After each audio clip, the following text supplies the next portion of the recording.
Diane Duncan, a plastic surgeon, and I own Plastic Surgical Associates in Fort Collins, Colorado. Nowadays, the consumers or the customer is really driving a lot of development, which is not to say it's bad. So one of the areas that I'm really interested is the gap between surgery and the non-invasive field.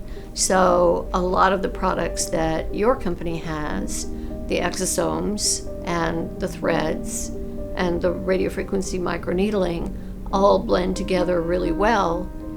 So Dr. Goldfarb and I were talking today about the non-surgical rhinoplasty.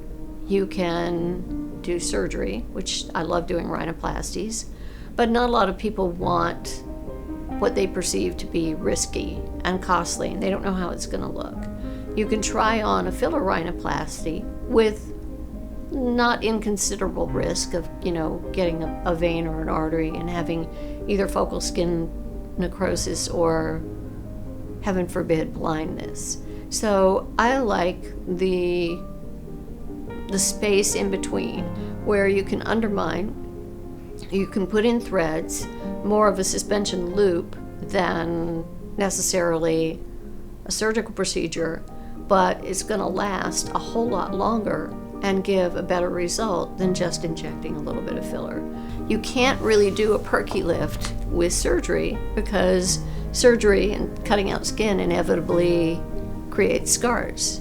People want to look natural, but they want to look better, younger, yet still like themselves. They want to see and recognize themselves when they look in the mirror. So people who are not willing to learn anymore may be stuck in doing surgery.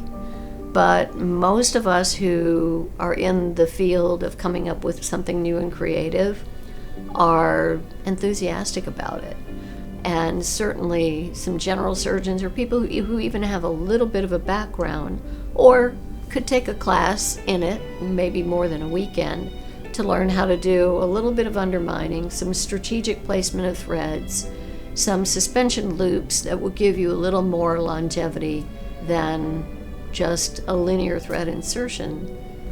So if you have something like the combination of exosomes and Silphermex that you can do on a Friday and have the patient look really, really amazing by Monday, that's something that people really will flock to because it has great value.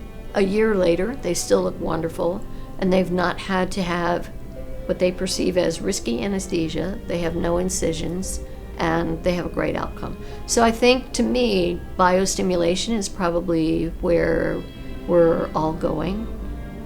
Tissue transfer still has a role, but I think that people want regenerative, the erasure of time or the regression of age rather than just a simple filler fix or even a big surgery fix.